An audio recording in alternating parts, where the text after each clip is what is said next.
Hello and welcome to the Perpetual Traffic Podcast. This is your host, Ralph Burns, and the founder and CEO of Tier 11, alongside my amazing co-host, Lauren E. Petrullo, the founder of Mongoose Media. So today we're going to be getting into some of the deeper aspects of a show that we did right after the first of the year when you were fresh, the Perpetual Traffic listener. You were fresh with all your ideas. You're like, all right, I'm going to have a kick-ass 2025. You made your goals. You're all excited. It's the first week. You listen to our show. You're like, all right, how do you make your present better by making your future bigger? Sounds good.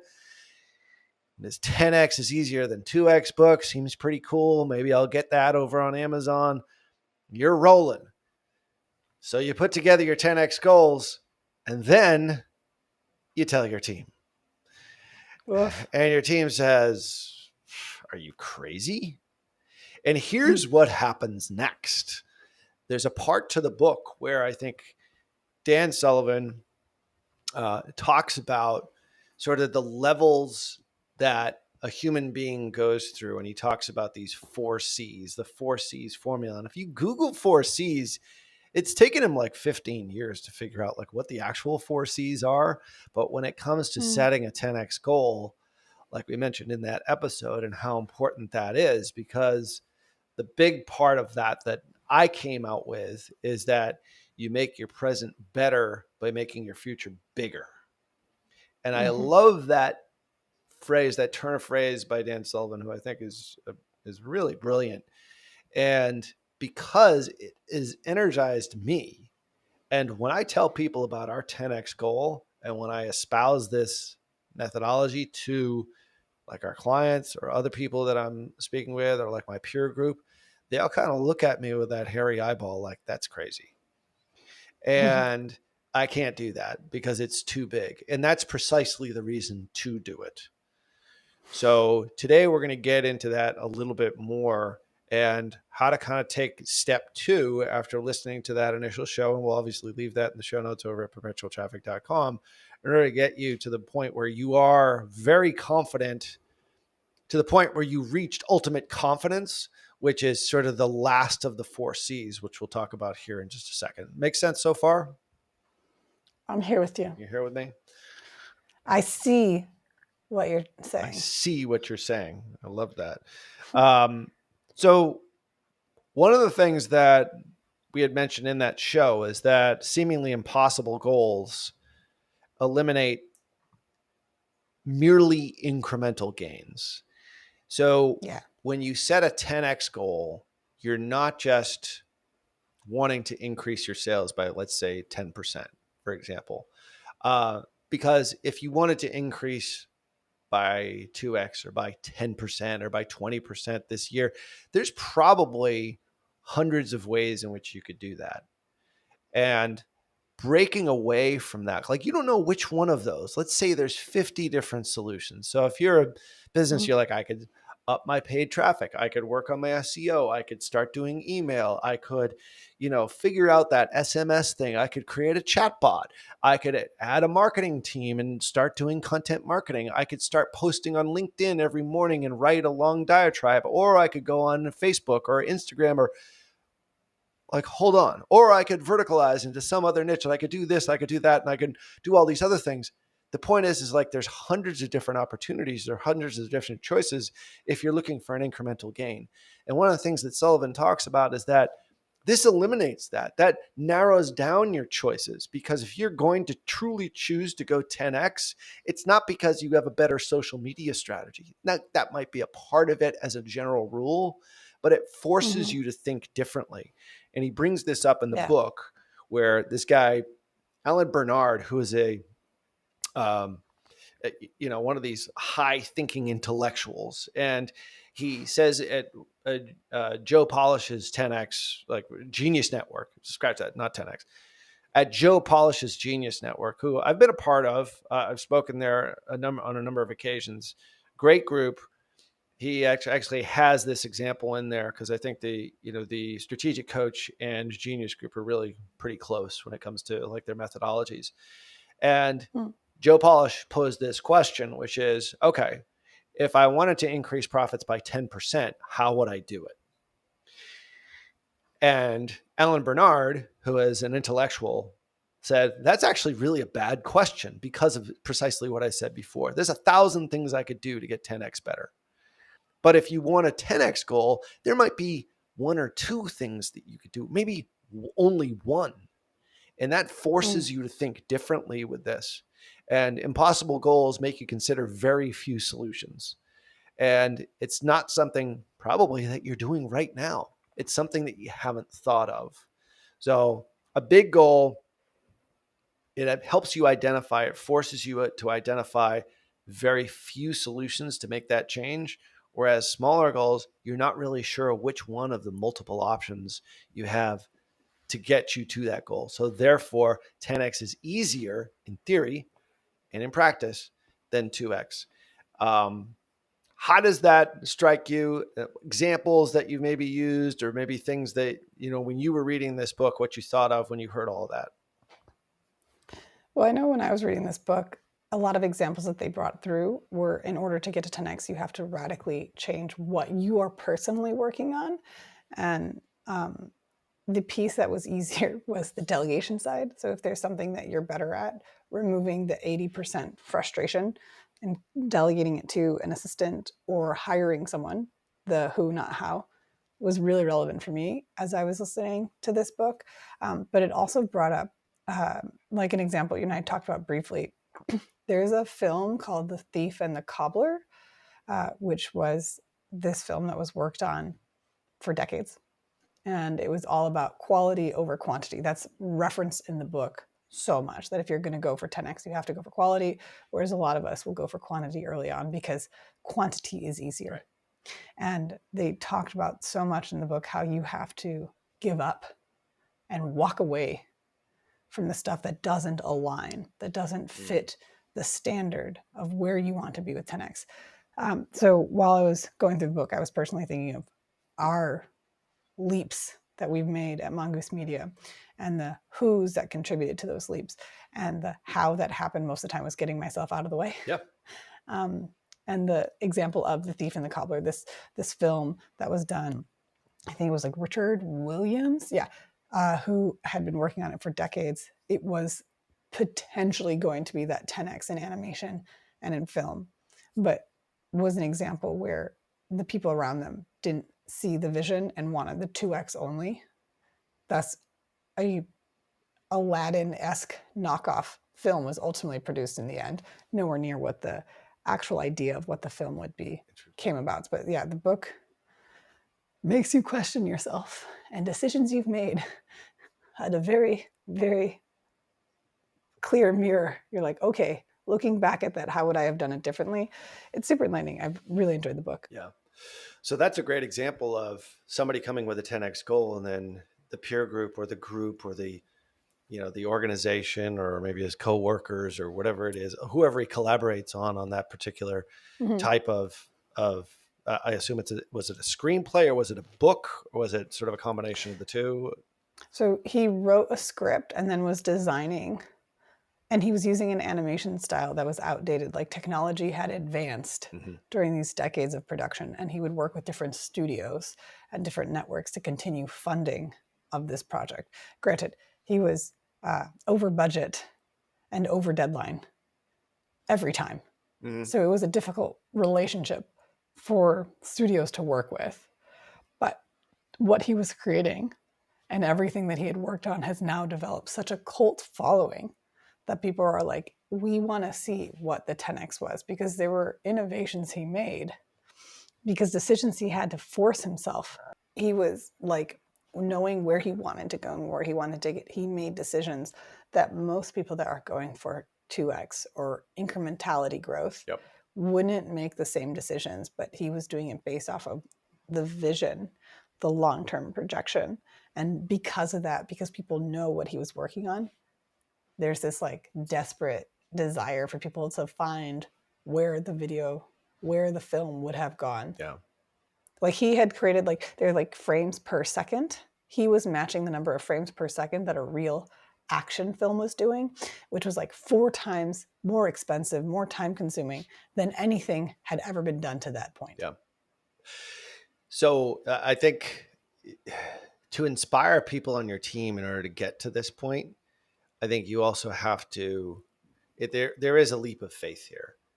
And Mm. whenever you start any new endeavor, like you don't necessarily know if it is 10x, you don't know whether or not you'll succeed because you have never done it before.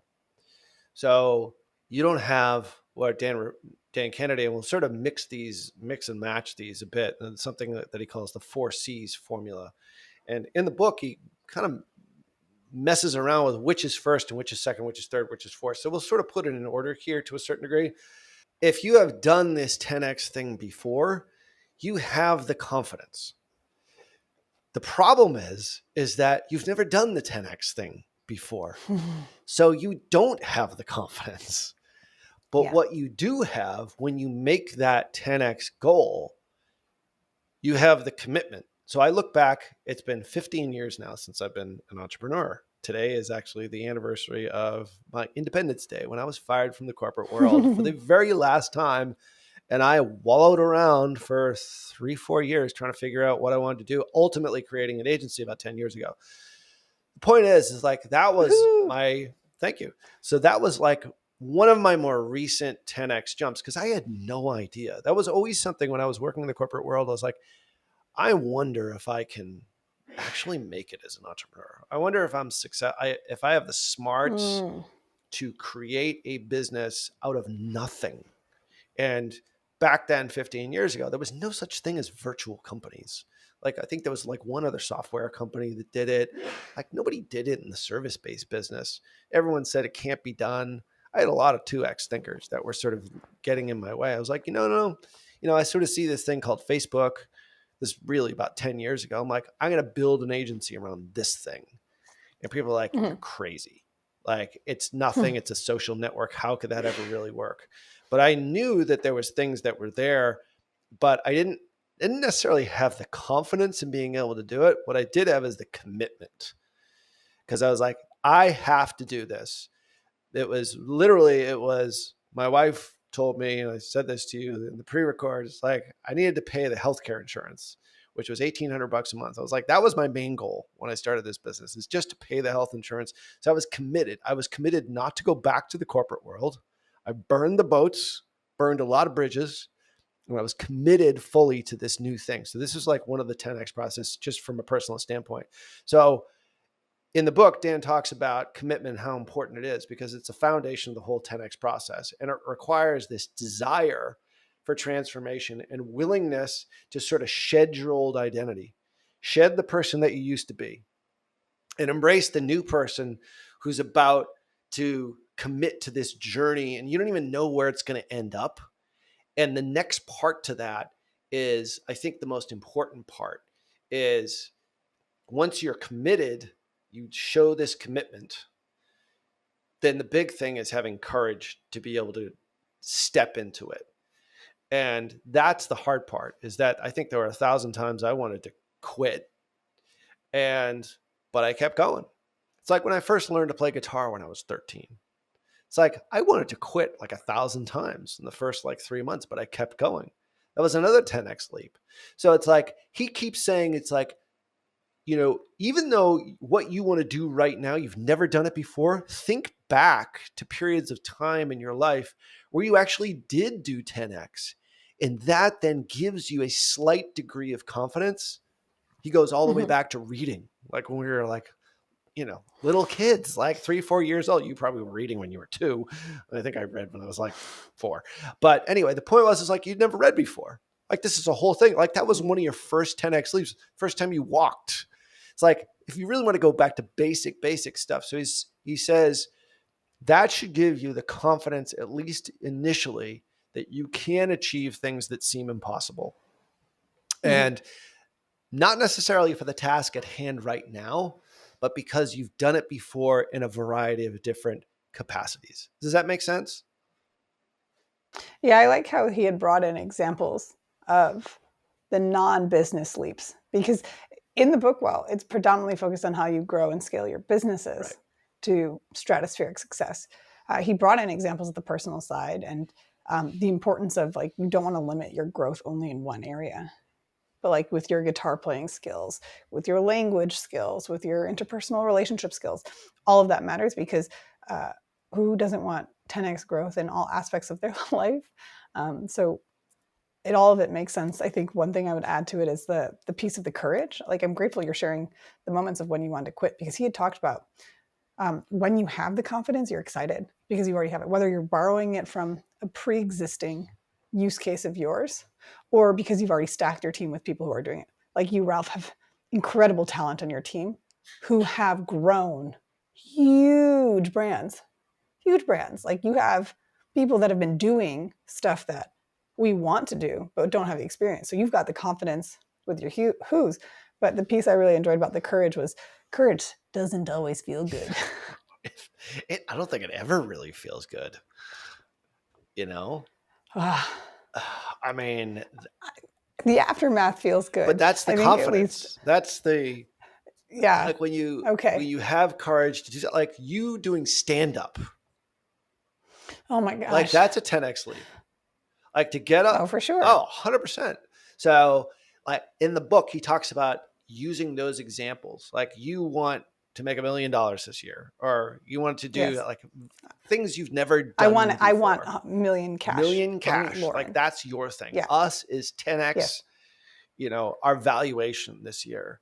It's like a massive goal because we want to be able to reach more businesses and help those businesses to achieve their vision. And we're going to do that by greater influence. And the metric that we're using is a valuation metric because we're in the finance world. We're looking at, private equity and a lot of other things that are sort of along the way. The point is like, these are things that we've never done before. Like when you stepped on that stage, and we left links in the show notes for a couple of shows back of you actually doing it. It's like, that was courage. You didn't really have the confidence yet because you'd never done it. But now you're like, you say courage, maybe insanity. It was a lot. But my body was having a lot of reactions. Yeah, but you did it. That was a 10. I would submit that was a 10x personal leap for you. So it's like, that's where your quasi confidence comes from, because you can lean back into those things, which gives you more courage now. Yeah, like I've confidently spoken. There's a stage I spoke on where there's 70,000 viewers at once, and this was done through Meta, and that was like a huge 10x because the largest room I'd spoken to before was like 100. Yeah.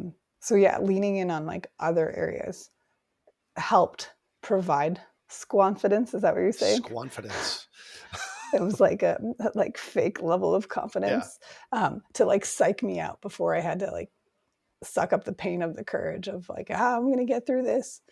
But I knew at the end of the day, I just need to prove to the world I was funnier than Cossum. And well, you've done it on a stage now, and you're on YouTube proving that. All right. So the next part of it is after commitment, courage. Doesn't really like do these in order, but in my opinion, this is sort of in order. Is now that you've got the courage, as you take courageous action and you pursue those 10x goals, you start developing new capabilities, new skills. Yeah. So that C is capabilities, that third C. Yeah. So capability is that third C. And this is about, expanding your knowledge, continuously leveraging that courageous spirit in order to create more and more confidence. As you gain more capability because of your courage, you then gain more confidence, which then creates more capability, which creates more confidence. And it's this sort of cycle. It's almost like this flywheel effect that starts to take place once you get momentum moving towards that 10x goal that ultimately helps you to reach it. So when you talk about these 10x goals, if you're taking our advice and you're really wanting to do this, and this podcast is not for people who are just want to stay put.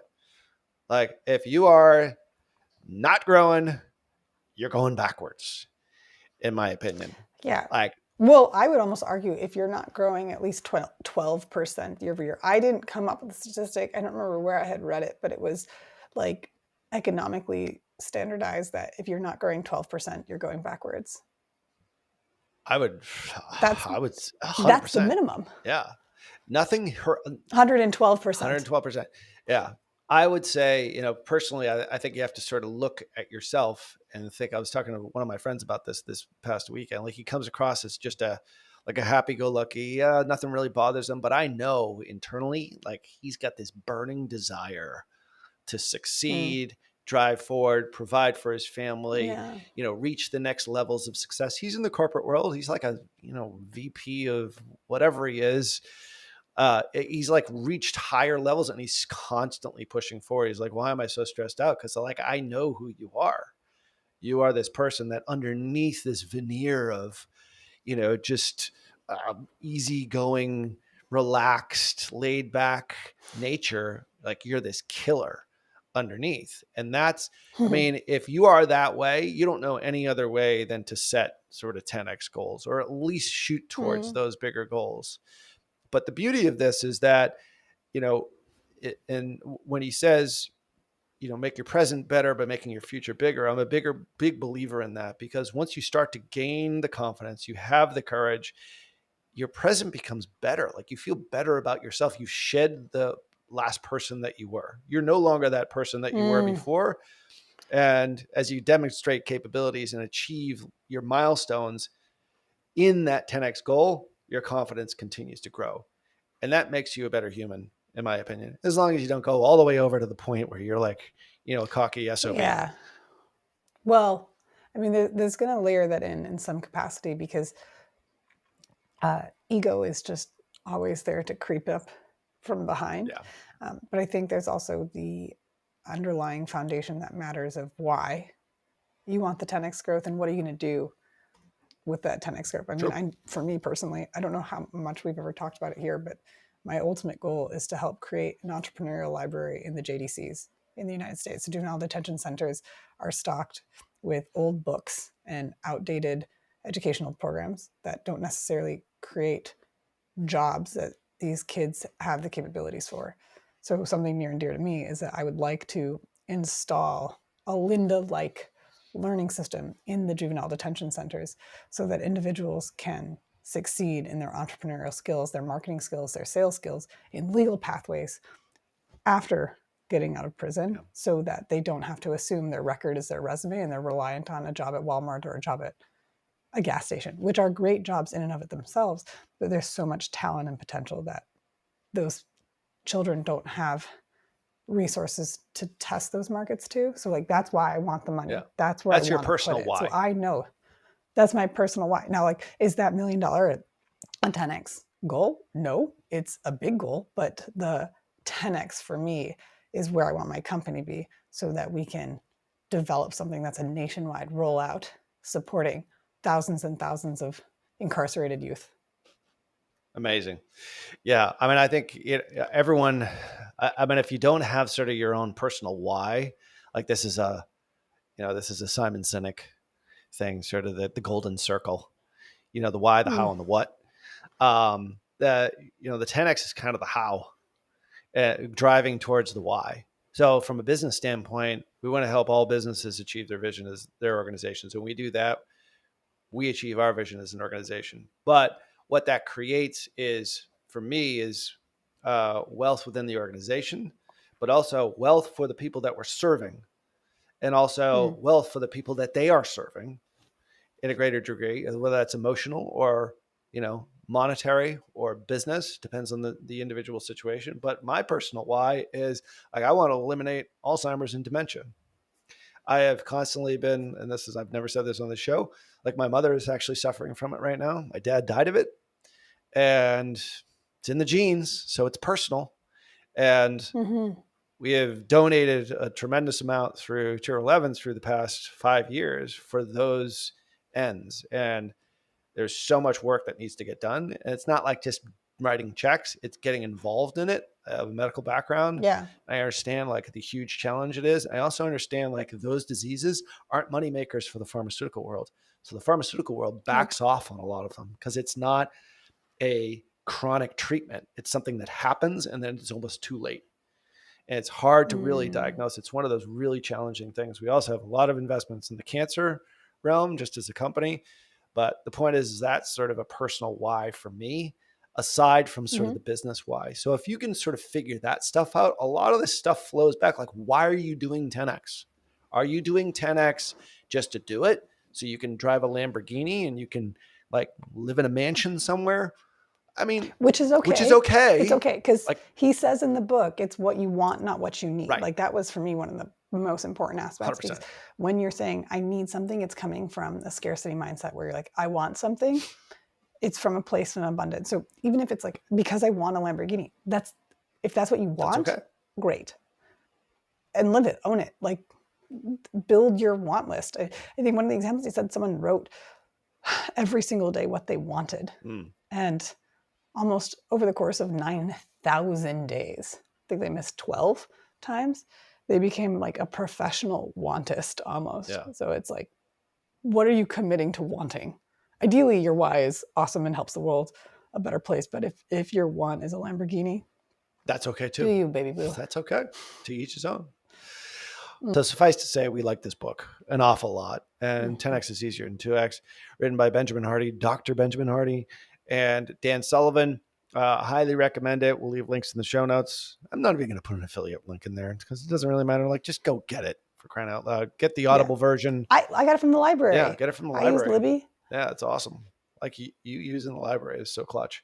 Anyway, what's the app that you use to get books from the library? I use Libby because it has connected to my Orange County library card. That's killer. Yeah. So definitely read the book. We'll leave a lot of links in the show notes here. And obviously, if you haven't listened to the previous episode over on 663, we'll leave that as well, which sort of explains this whole concept. So I'm sure we will get back to this and keep coming back to this year and also give you updates on our 10X progress. Love to hear about your 10X progress as well. If you're adopting this, you've read the book, leave comments on our Spotify. I was about to say, leave a review on Spotify, which I suppose you could. You could leave a star rating everywhere you listen to podcasts. So all the links we'll leave over in the show notes over at perpetualtraffic.com. Make sure that you do subscribe to our YouTube channel, of course, but you've already done that. That's perpetualtraffic.com/YouTube. So on behalf of my awesome co-host, Lauren E. Petrullo. Ciao. Until next show, see ya.